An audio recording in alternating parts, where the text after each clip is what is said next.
बिस्मिल्लाहिर्रहमानिर्रहीम। अस्सलाम वालेकुम नाज़रीन। वतन अज़ीज़ में तबाही और बर्बादी अपनी धाक बिठा चुकी है।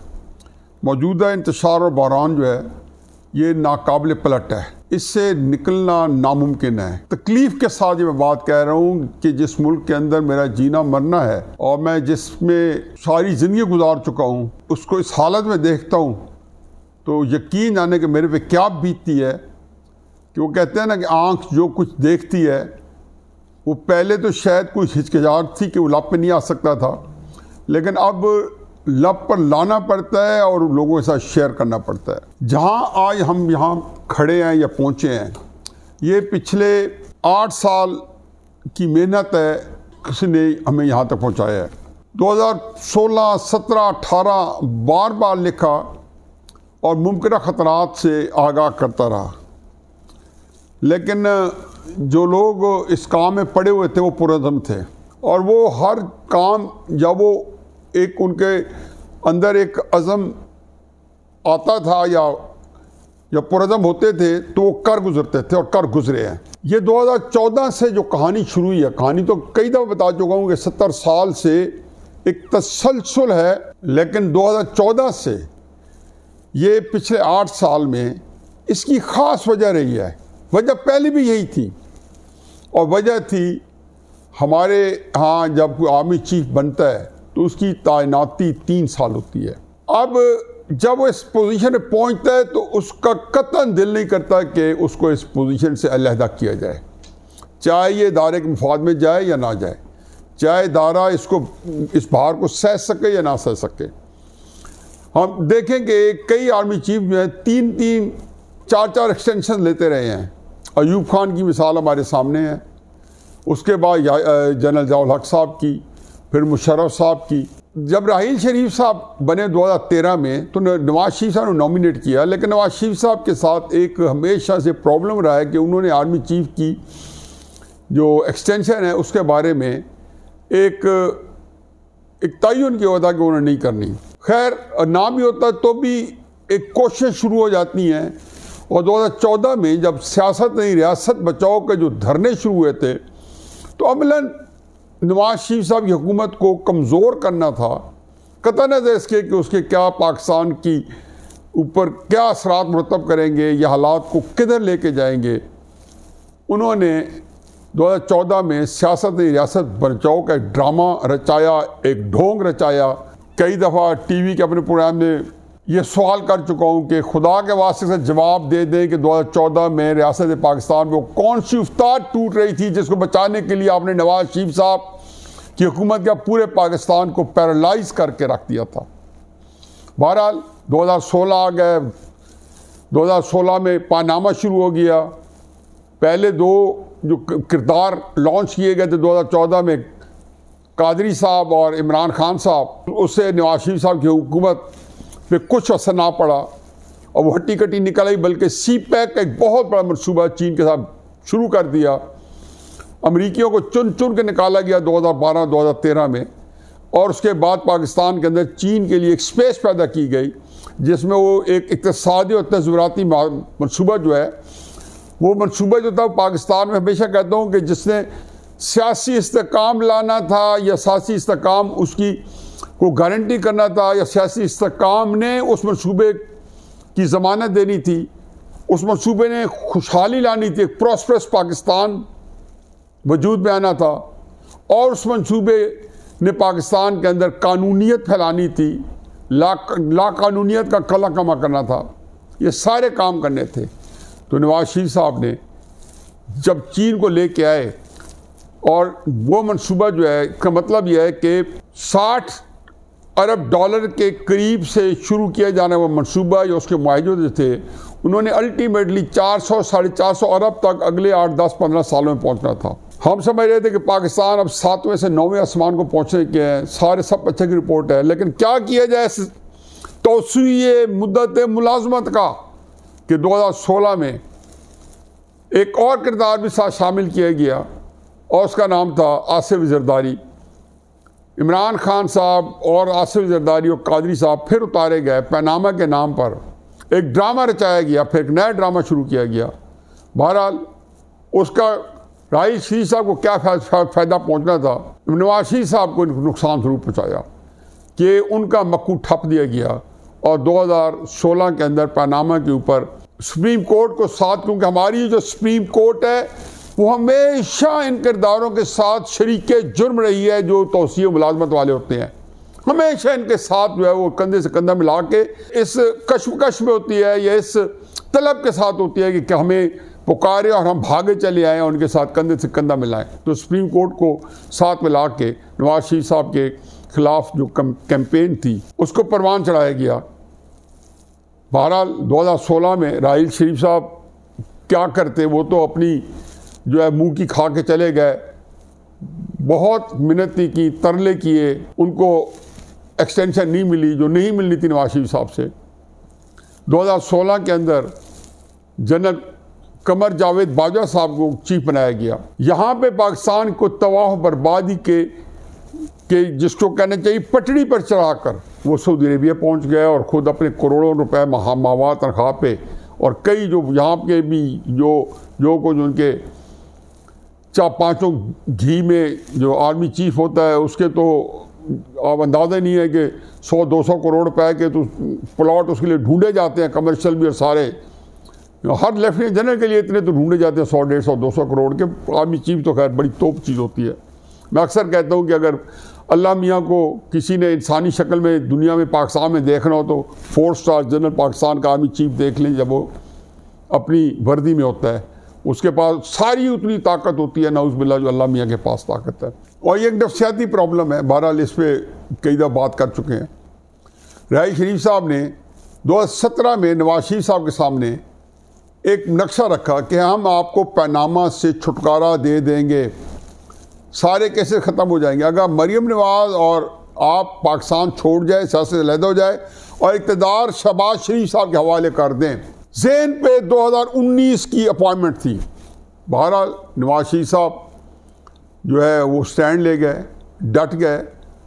डॉन लीक्स जो राहिल शरीफ साहब के वक्त में आना शुरू हो गई थी और आसिफ गफूर साहब ने उन्हीं दिनों में जब ये बात कर रहे थे तो जब कोई फैसला किया प्राइम मिनिस्टर हाउस ने कोई इंक्वायरी की और उन्होंने इंक्वायरी रिपोर्ट शाये की तो उन्होंने कहा general lieutenant general Asif Ghafoor जो आजकल बलूचिस्तान के अंदर हैं और बलूचिस्तान का जो खबरें आ रही हैं वो अच्छी खबरें नहीं हैं, उन्हीं के हवाले से उन्होंने लिखा, ट्वीट की रिजेक्टेड।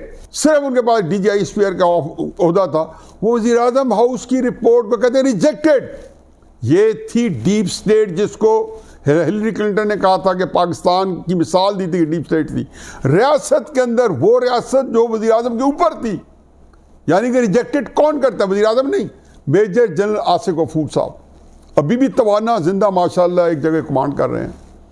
लेकिन असल उसके अंदर जो चीज़ पनहा थी कि 2017 में नवाज शरीफ साहब चले जाए ताकि 2019 तक जब शहबाज शरीफ साहब दोबारा इक़्तिदार में आए, उस वक्त इमरान खान साहब के हालात अच्छे नहीं थे। उनको पता था कि उसके लिए हमें दिन दहाड़े दीदा दिलेरी के साथ पाकिस्तान को तबाह बर्बाद करके उसको इक़्तिदार में लाना पड़ेगा, डाका मारना पड़ेगा इलेक्शन के ऊपर और मैंडेट के ऊपर, और बहुत सारे जतन करने पड़ेंगे। उससे बेहतर है कि ये मुस्लिम नून को अगला इक़्तिदार दे के असल जो सारे मामला तय हो रहे थे 2019 के एक्सटेंशन में। खैर एनीवे, अब बात को मुख्तसर करते हैं। नवाज शरीफ साहब को खमियाजा भुगतना पड़ा राहिल शरीफ साहब के ज़हन में इस बात का कि जी वो एक्सटेंशन नहीं देते, उनको पाकिस्तान से निकाला गया, फिर जेलों में डाला गया, बेटी के साथ डाला गया, एक्सटेंशन नहीं देते और कोई कसूर नहीं है, एक्सटेंशन नहीं देते। इमरान खान साहब से एक्सटेंशन ले ली, फिर उनको ले इक़्तिदार में ला के 2018 में इक़्तिदार में आए। अब इमरान खान साहब कहते हैं मैंने बहुत बड़ी गलती की। तो इससे पता चल जाए कि आप में और नवाज शरीफ साहब में क्या फ़र्क है। बहरहाल इस सारे निकालों में, देश निकालों में और बंदों में जो 1991 से जब किसी को निकालते हैं तो 3-4 इल्ज़ामात लफ करते हैं। एक वज़ीर आज़म नहीं है जिसको इन्होंने ये ना कहा कि नाअहल है, एक वज़ीर आज़म नहीं है जिसको इन्होंने कहा हो पिछले 70 साल में कि ये करप्ट है, एक नहीं है जिसको कहा हो कि ये इंडिया के साथ के लिए कि मामलात में सिक्योरिटी रिस्क है या उनके साथ नरम रवैया रखता है या मोदी का यार है। ये सारे 3 इल्ज़ामात हर वज़ीर आज़म फिक्स, जैसे कि आप देख रहे हैं कि इमरान खान साहब पे वो सारी चीज़ें फिक्स की हुई हैं। रोज़ाना एक ऑडियो लीक आती है, रोज़ाना एक कोई ना कोई जो है चार्जशीट होती है कि इमरान खान साहब ने ये किया, ये किया, ये किया, ये करप्शन किया, ये करप्शन किया, ये अखलाकी पस्ती का यहाँ मुजाहरा किया, यहाँ मुजाहरा किया, और इंडिया का भी सारे ऐसा वो भी चीज़ें सामने आने को है जिन्हें बताया जाएगा कि ये सिक्योरिटी रिस्क है, उसके प्रोपेगेंडा हो रहा है। लेकिन इमरान खान साहब को बहरहाल जब लाए तो उसके बाद 2020 में पता चल गया कि इमरान खान साहब और इनके आपस में इख्तलाफात शुरू हो गया, और साथ ये भी पता चल गया कि 2022 में 29 नवंबर को इमरान खान साहब एक्सटेंशन नहीं देंगे। बहुत सारे मामला थे, चुनाचे जनवरी फरवरी 2020 के अंदर ये भी तय हुआ कि हमने सियासत में हिस्सा नहीं लेना।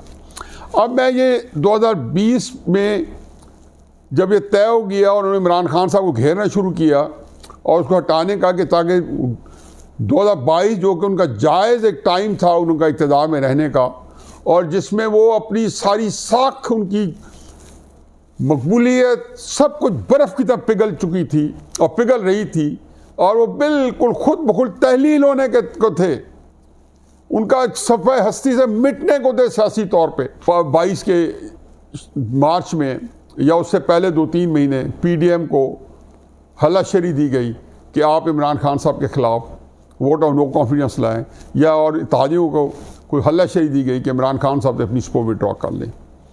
अब यहाँ पे असल चीज़ थी कि जब ये काम किया तो इसमें भी बदनीति शामिल थी जनरल बाजवा की, क्योंकि उसको एक आदत पड़ी थी कि वो आइन और कानून को अपने जेब की घड़ी, हाथ की छड़ी बना के रखा हुआ था, उसको त्रोड़ बोल रहा था, उसे खेल रहा था। खुद उसने इसका इतराफ़ किया है। ये तो हमारी सुप्रीम कोर्ट बाला चूँकि भले मानस है और डर का ढेर है कि उसने 100 मोटा नहीं लिया, उसने 100 मोटा तो किसी पे भी नहीं लिया, असलम बेग को पे भी नहीं लिया। जब उसने कहा कि मैंने सुप्रीम कोर्ट को कहा था कि जुनेजो को बहाल ना करें, उस पर भी 100 मोटा नहीं लिया। वो तो खैर उनको पता है कि इसके क्या असरात होते हैं। काजी फैजी साहब बेचारों ने एक दफ़ा इंसाफ बांटने की कोशिश की थी, किसी खास पैराए में सिर्फ एक कमेंट दिया था और उसको भी ये निकालने पर तुल गए थे। आज भी मुझे नहीं पता कि काजी फैजी साहब सेफ हैं, सिक्योर हैं या नहीं है। बहरहाल ये वो मौका था कि जिसमें हमारे जो PDM के लोग जो हैं और ख़ुसूसन मुस्लिम नून है, वो बग़ैर कुछ सोचे समझे कि उनका सियासी तबाही बर्बादी जो है उसके साथ मुंसलिक हो गई है अगर उन्हें इमरान खान को निकाला अपने आप हुकूमत दी। और ये वो बात है कि जो जनवरी फरवरी में मैं कहता रहा हूँ, ये नहीं है कि कोई बात की कोई हाइंडसाइट में आज ये ख्यालात आ रहे हैं। एक दफ़ा नहीं बेशुमार दफ़ा कहा है कि खुदा के वास्ते अपना बयानिया जिसमें आपकी मकबूलियत है एस्टेब्लिशमेंट के ख़िलाफ़, वो इमरान खान को मुंतकिल नहीं होने देना, उनके हकूक़ मलकियत अपने पास रखने हैं। क्या किया जाए जब इंसान जो है उसके अंदर एक लालच, तमा, हिरस और 7 केसेस का डर, जेल जाने से बचने के लिए PMLN की तो सारी लीडरशिप भी फौज के रहम व करम पे थी, और वो तो अंदर से दुहाइयाँ दे रहे थे कि ये नवाज शरीफ और मरीम नवाज क्यों बतले हुर्रियत बने हुए हैं। झोलियाँ उठा उठा के इनके बारे में बददुआएं दे रहे थे कि किस तरह के लीडर बने हैं। वोट नवाज शरीफ का चाहिए था, लेकिन अमल जो था, ये जो अमाल थे वो एस्टेब्लिशमेंट के मुताबिक थे। बहरहाल इन्होंने उड़ते हुए तीर को बगल में लिया और इक़्तिदार अपने हाथ में ले लिया। ये बात मैंने बैक नोट से बताया कि पहली बात तो यह है कि ये इसलिए चेंज किया गया कि जनरल कमर जावेद बाजवा को 29 नवंबर को ताहयात आखिरी सांस तक एक्सटेंशन चाहिए थी। इस ओहदे की आप देख लें, रग़बत देख लें कि एक दफ़ा मिल जाए तो छोड़ने को कोई दिल किसी का नहीं करता। जो पहला आर्मी चीफ था उसने ही यह असूल तय किया था, जनरल अयूब खान ने, जब 7 जनवरी 1951 को बना था तो 1961 या 62 में जाके मार्शल लॉ उठाया था, यानी कि 12 साल आर्मी चीफ रहा। वो भी फील्ड मार्शल बन के फौज अपने कंट्रोल में रखी सारे इख्तियारात के साथ, ताहयात अपने पास रखी, आखिरी सांस तक कोई नहीं छोड़ता। हर बंदा आखिर तक चाहता है कि मैं ताहयात से हट रहा हूँ। अब क्या किया जाए? अब हयात तो आपकी 80 साल 90 साल तक हो सकती है। इसका मतलब है अगले 20-25 साल आर्मी चीफ फिर आप ही रहें, चाहे फौज का बेड़ा गर्क हो जाए, चाहे जो प्रोफेशनली वो ख़त्म हो जाए। तो इन्होंने उसके लिए इमरान खान साहब में भी जान डाले रखी, और वो चाहते थे पहले दिन से इस वादे पे हुकूमत दी गई कि ये हुकूमत आते ही 1 महीने में इलेक्शन की और नैब की रिफॉर्म्स करेंगे, अपने केसेस ख़त्म कराएंगे जिनकी इनको बड़ी चाहत थी, अपने आप को आज़ाद शहरी बनवाएंगे, अपने आप को फेवर्स देंगे, और फिर इलेक्शन में चले जाएंगे। और ये मान भी गए, ये तैयार भी हो गए। वो तो अल्लाह के अपने निज़ाम है, अल्लाह ने इनको मज़ीद शायद इस हुकूमत को जलील करना था, ख्वार करना था और इनकी सियासत को ख़त्म करना था कि इमरान खान साहब के कुछ ऐसे इक़दाम थे कि वो भी मिसकैलकुलेट कर गया और ये भी जो है उसके अंदर फंस के रह गए। इन्होंने इस्तीफ़ा ना दिया। बाजवा साहब निगरान हुकूमत चाहते थे जिससे 2-3 साल के अंदर सुप्रीम कोर्ट के जजेस भी अपने मुताबिक करना था, क्योंकि 2 मेंबर होते हैं हुकूमत के, एक अटर्नी जनरल, एक लॉ मिनिस्टर। तो वहाँ पे उन्होंने निगरान हुकूमत के फिर फैसले भी लेने थे। सुप्रीम कोर्ट ने बामुलाजा उनको जो है 2 साल की एक्सटेंशन दे देनी थी। जो निगरान सेटअप है या साल का निगरान सेटअप है उसमें तैयारी हो गई। बल्कि आप हैरान होंगे कि बाजवा साहब ने सितंबर अक्टूबर में मार्शल लॉ की धमकी दी, बल्कि नवंबर तक उसे कोर कमांडर मीटिंग में कहा कि मार्शल लॉ लगा देना चाहिए। ये तो कोर कमांडर खड़े हो गए। वो तो कई मौके पे मार्शल लॉ लगाना चाहते थे, कई मौक़ों पे। उनको अंदर से मार्शल लॉ लगाना बड़ी जुर्रत का काम होता है, फिर कभी से बात करेंगे। वो तो उसके लिए उनके पास जुर्रत नहीं थी कि वो लगा पाते। ये बड़ी हिम्मत और दलेरी का काम होता है। बहरहाल ये मेरे लिए बड़ी ये खबर ही सख्ता तारी कर देती है कि इन हालात में जबकि पाकिस्तान के ऊपर क्या बीत रही थी और बीतने वाली थी, और वो अपने इक़्तिदार के लिए इमरान खान साहब को भी जिंदा रखे हुए था क्योंकि इमरान खान ख़त्म हो गया तो फिर तो एक्सटेंशन मिलनी नहीं है और इनके हाथ में सब कुछ चला जाएगा। फिर PDM को कौन संभालेगा? एक ज़ाती मुफाद के लिए उन्होंने इमरान खान साहब को की सियासत को पनपने दिया, उसको मकबूल होने दिया, उससे गालियाँ खाई, बुरा ना मनाया, क्योंकि PDM जो है इस प्रेशर में उनको एक्सटेंशन दे सकती थी। उनका ख्याल था बाद में निबड़ लेंगे। आज पाकिस्तान की तारीख में मेरा ख्याल है कि सबसे ज़्यादा बेइज्जत, बेहमियत और हजीमत उठाने वाला, जिल्लत उठाने वाला जनरल याह्या खान से भी कुछ दर्जे ज़्यादा अपना नाम कमा चुके हैं जनरल कमर जावेद बाजवा साहब। वो शख्स जो पाकिस्तान के आईन और कानून के साथ खिलवाड़ करता रहा, 4 दिन पहले दुबई में ज़ेबरा क्रॉसिंग के लिए, सड़क क्रॉस करने के लिए ट्रैफिक लाइट का इंतज़ार कर रहा है, एक ट्रैफिक के कानून की पाबंदी कर रहा है। यानी कि पाकिस्तान के आईन और कानून के अंदर तो ट्रैफिक लाइट, दुबई की ट्रैफिक लाइट जितनी भी हिम्मत नहीं थी कि इसको रोक पाते कहीं पे। अब इस सूरत में ब्लेम किसी को नहीं है, हर एक ने अपने दिमाग के साथ सियासत करनी है। इमरान खान साहब जो आज जो मज़े ले रहे हैं अपनी दिलेरी के और अपने बेहतरीन फैसलों के और अपने बेहतरीन बयानिए के जो उन्होंने किया, और अपनी सारी चोरियाँ, अपने झूठ, अपनी सारी चीज़ें जो है उसके अंदर उन्होंने लपेट ली और बिल्कुल अपने लोगों को अपनी मुट्ठी में बंद कर लिया और लोगों को एक मेस्मराइज किया हुआ है। इस तरीके से उन्होंने अपने फॉलोअर्स को अपने इकट्ठा किया हुआ है, सिर्फ अपनी जुर्रत, अपने जो एक वेल स्पेल्ड आउट बयानिए के ऊपर, नैरेटिव के ऊपर। और इन्होंने एक दफ़ा इन्होंने कोई 20-25% महंगाई तक पहुंचा दिया, बल्कि 30% महंगाई तक पहुंचा दिया। अब IMF के में नहीं जाते तो हर तरफ से इनकारी है। आज सऊदी अरब के वज़ीर ख़जाना ने भी कह दिया कि पाकिस्तान सख्त फैसले करेगा तो हम सोचेंगे कुछ देने का। अब सख्त फैसले का मतलब ये है कि फ़र्ज़ किया कि अब सख्त फैसले नहीं करते। ये मैं उसे बाद में बताऊंगा कि अगर करते हैं तो क्या होता है और नहीं करते तो क्या करते हो क्या होता है, और ये बातें जो है उसको वाइंड अप करते हुए मैं बताऊंगा। लेकिन सख्त फैसले करते हैं फ़र्ज़ किया तो चंद महीने बाद उससे असरात आएंगे और पैसे इकट्ठे हो जाएंगे। जब तक पैसे इकट्ठे हो जाएगा इलेक्शन का टाइम आ जाएगा। यानी कि उसमें इनको तो इलेक्शन में इसलिए वोट नहीं पड़ेगा कि इनके सख्त फैसले होंगे और लोग बिलबिला रहे होंगे, लोग सड़कों पे होंगे, लोग इनको मारने के लिए दौड़ रहे होंगे और ये इलेक्शन में जा रहे होंगे, जबकि पैसे भी आ चुके होंगे आने वाले बंदे। अगर को उसका फ़ायदा हो, अगर उसका जो उसका मुझे पता है कि उसका शायद फ़ायदा ना हो, अगर उसका फ़ायदा हो तो आने वाले हुकूमत को होगा जो बज़ाहिर तहरीक इंसाफ के पास ही जाएगी। अगर आइन के मुताबिक हुई इलेक्शन, अगर कानून के मुताबिक हुए और आज के हालात जो हैं इसके ऊपर मज़ीद सख्त फैसले हुए, तो इसमें कोई रॉकेट साइंस नहीं है इसको समझने में कि इमरान खान साहब जो है इसका फ़ायदा उठाएंगे। बल्कि वो जो बेशरम जो है, जो उनके शौकत तरीन, वो तो लगे हुए इसलिए कि मज़ीद कह रहे हैं कि किसी तरह पाकिस्तान को, IMF को रिपोर्टें पिछली दफ़ा भी कह रहे थे कि ना पाकिस्तान को पैसे दो, वो मिल गए।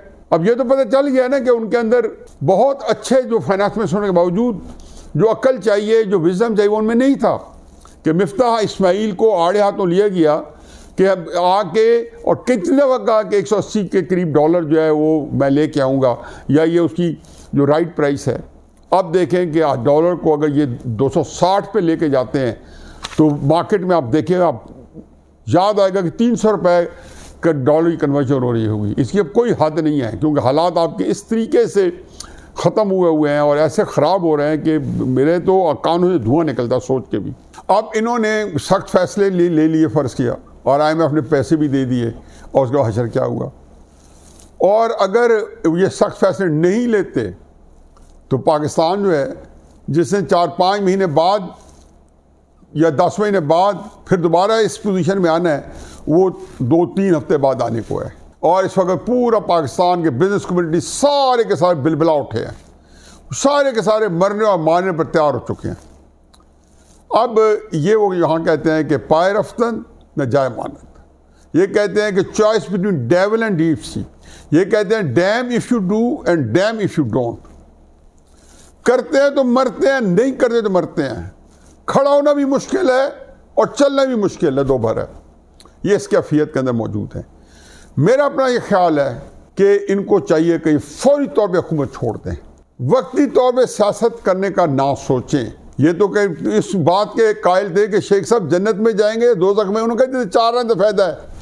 ये तो अपने 4 आने के फ़ायदे के लिए सियासत के अंदर मौजूद थे।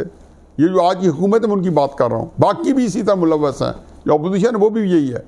12 उनका दौर लगा हुआ है, ये फंसे हुए हैं कि फंस गई जान शिकंजे अंदर एवं जिन वेड़ गन्ना। आप मुझे बताएं कि इनके लिए इसके पास चॉइस क्या है कि फौरी तौर पे इलेक्शन कॉल कर ले। हकीकत यह है कि ये इनको सूट करता है। उसमें भी अगली सियासत इमरान खान के पास जाएगी कि उसके नैरेटिव का तसलसल होगा। जो निगरान हुकूमत होगी उसने फैसले करने बड़े बड़े, और इमरान खान ने उस पर तनकीद करनी है। अगर ये भी करेंगे तो अलहदा बात है, लेकिन ये इमरान साहब के अब पीछे लग गए। कहाँ इमरान खान से साहब ने इस रेवोल्यूशन पे तनकीद करनी तो नवाज शरीफ के पीछे लगना था, जिसका मैं हमेशा से प्रिडिक्शन करता था कि एक ही के ट्रक पे होंगे और इमरान खान पीछे होगा कंटेनर पे। अब इनको पीछे लगना पड़ेगा, ये सियासत आगे बढ़ने। लेकिन एक और चीज़ भी है, और वो मैं हमेशा कहता हूँ, इसका ताल्लुक ना इमरान खान साहब से है, ना शहबाज शरीफ साहब से है, ना नवाज शरीफ साहब से है। इसका ताल्लुक जो है, इसका ताल्लुक सिर्फ जनरल कमर जावेद बाजवा से है कि वो जिस मकाम तक लेके आए हैं वो समझते हैं कि इसका जो है खमियाजा या मुआवजा जो है शायद इनकी शक्ल में, जैसे जनरल याहिया खान जो इक़्तिदार में थे तो वो उसका नाम बुलंद हो, या किसी सियासतदानों के नाम पे कहा जाए कि ये सियासतदानों की जो इनका टिपिकल है नाअहली, करप्शन, ये इनका सुन के मैं थक गया हूँ। IMF और FATF ये जितने इदारे हैं, वर्ल्ड बैंक है, ये पाकिस्तान के कफन में आखिरी कील ठोकने के लिए हमेशा से ये स्मेल कर रहे थे, गिद्धों की तरह मुंडला रहे हैं पाकिस्तान के ऊपर। ये जितने सऊदी अरब है, अमेरिका के इत्तेहादी ग्रुप है, अमेरिका की मर्जी के बगैर, सऊदी अरब है, UAE है, वर्ल्ड बैंक है, IMF है, FATF है, एशियन डेवलपमेंट बैंक है, ये नहीं हिलते। आपने CPEC बंद कराया नवाज शरीफ को भगा के, तो ये वो जुर्म था जिस पे फांसियां लगनी चाहिए उन लोगों को जिन्होंने उस वक्त सियासियत में इस्तेकाम पैदा किया और मुल्क को यहाँ ला खड़ा किया कि जिस मुल्क में 9वें आसमान तक पहुँचा था वो एक आग के गड्ढे में धंसा हुआ है, एक दलदल में धंसा हुआ है, और उसमें से निकलने का कोई सूरत नहीं है। बल्कि अब आखिरी कलमात जो हैं, अल्लाह रहम करे मेरे मुंह में, मैं क्या कहूँ, कोई इन्ना लिल्लाहि व इन्ना इलैहि राजिऊन वाला निज़ाम रह गया है। छोड़ दें पाकिस्तान को। ये बात मैंने जनवरी-फरवरी में गई थी इसाक डार साहब को कि भाई आपने पाकिस्तान ख़राब किया। मैंने कहते जी पाकिस्तान नहीं बचता, और बचा लें पाकिस्तान को। मुझे खुद कहा जी पाकिस्तान नहीं बचता। मैंने कहा पाकिस्तान मैंने ख़राब किया है, आपने किया है, मियां नवाज शरीफ ने किया है, इमरान खान जाने और ये जर्नैल जाने जिन्होंने ये पाकिस्तान को मिलकर तबाह किया है। खामखा उड़ते हुए तीर को अपने बगल में ले लिया आपने। अब सारी जिम्मेदारी कौम का हर आदमी जो है वो इतना ज़हीन और बाशऊर है, बल्कि वैसे भी उसमें तकलीफ है चूँकि आपकी वजह से आजकल पहुँच रही हैं।